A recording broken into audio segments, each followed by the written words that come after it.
911, what's your emergency? She whispered into the phone, her voice trembling. Please, someone's outside. They've been watching my house all night. The dispatcher on the other end sighed.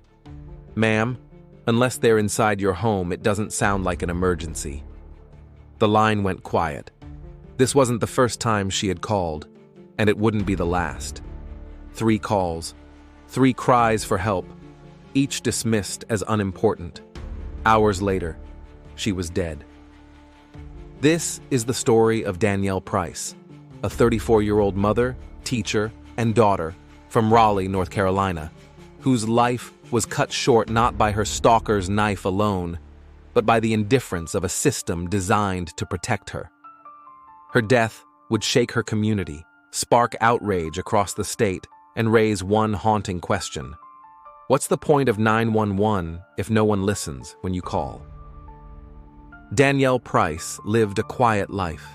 She was a middle school English teacher at Oakwood Academy, a magnet school tucked into the suburbs of Raleigh. Her students adored her.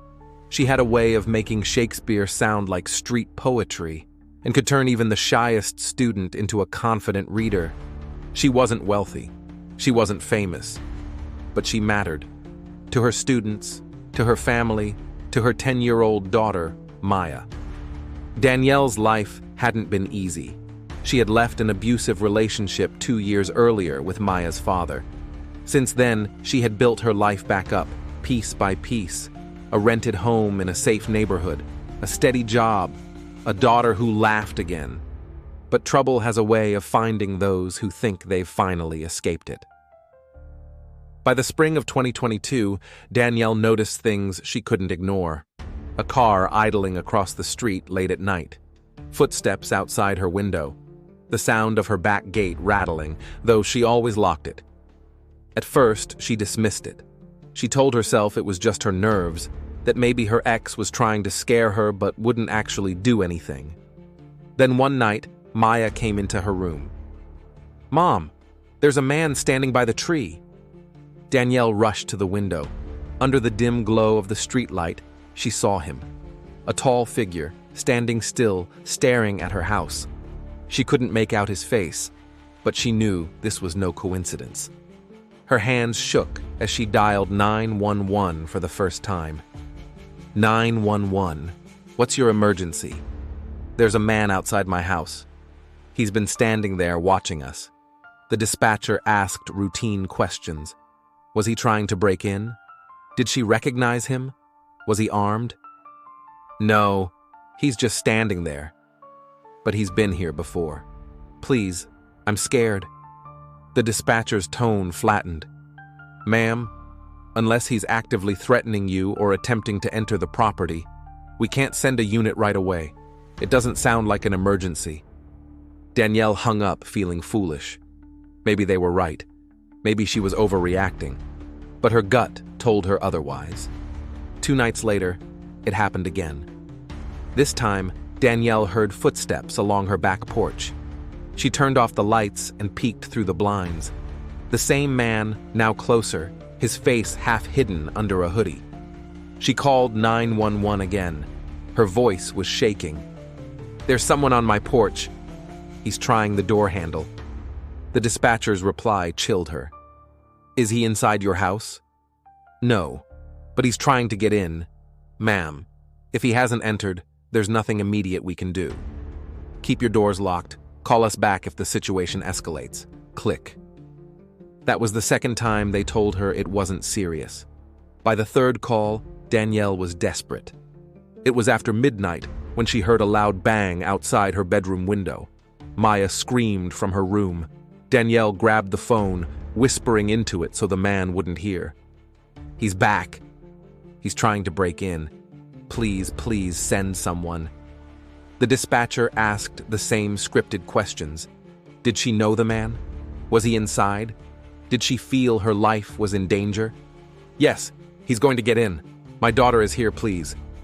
But the response was the same cold dismissal. Units are tied up right now. Stay inside. Lock your doors. Danielle's last recorded words on that call, if you don't come now, I'm not going to survive this. The call ended. Neighbors later reported hearing a scream, then silence. The next morning, Danielle's sister, Monique, stopped by the house after Danielle didn't answer her calls. She found the front door unlocked. Inside, the home was eerily still. Maya was hiding in a closet, shaking. "Mom's not moving," she whispered. In the living room, Danielle lay on the floor, unresponsive. The intruder had forced his way in through the back door sometime after her final 911 call. She had been stabbed multiple times. Danielle Price, a woman who begged for help 3 times, was gone. The story exploded across Raleigh. Teacher murdered after 9/11 calls ignored. System failure costs woman her life. Her family was devastated. Her daughter was orphaned. Her students left flowers and handwritten letters outside the school.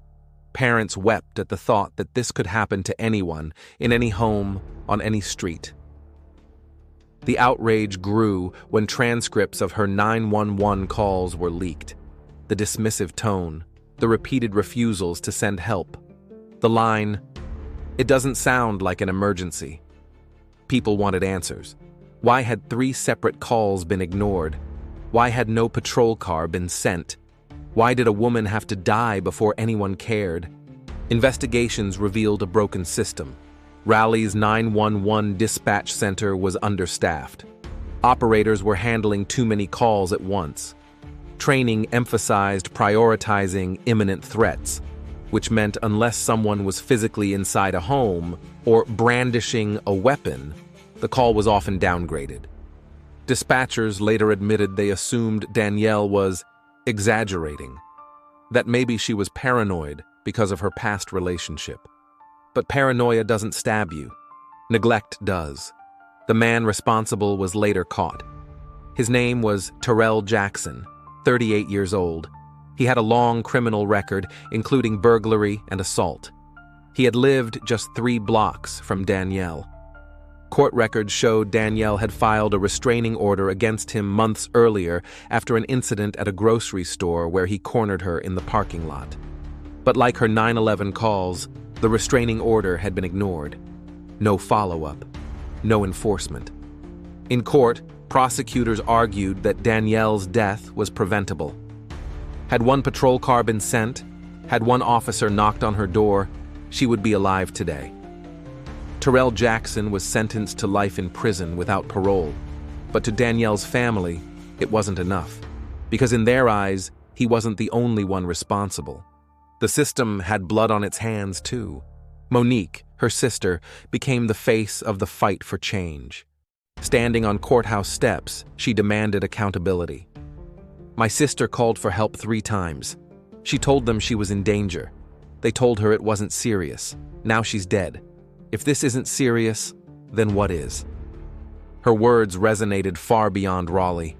Communities across the country began sharing their own stories. People who had called 911 and been dismissed. Women who begged for help only to be ignored. Families who lost loved ones because the system didn't listen. It wasn't just about Danielle. It was about a pattern. Experts called for reform, better training, more staffing, a shift in how calls from women, especially Black women, are handled. Studies showed that Black women's reports of danger were more likely to be minimized or disregarded by emergency services compared to white counterparts. Danielle's case was no exception. The question became unavoidable. How many more lives have to be lost before change happens? Danielle's daughter, Maya, now lives with her aunt. She's quiet, withdrawn. At school, she struggles to focus. Teachers say she still asks to go to the office and call her mom after class, forgetting that the person she wants to reach is gone. Her mother did everything right. She called. She begged. She trusted the system. And the system told her it wasn't serious. This is the story of Danielle Price. But it shouldn't have been her story. It shouldn't be anyone's. The truth is simple and haunting. When the system fails, lives are lost. And the question remains, who is accountable when a call for help becomes a death sentence?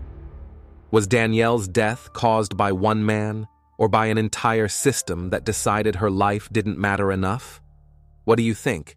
Should 9/11 dispatchers who ignore repeated cries for help be held criminally responsible?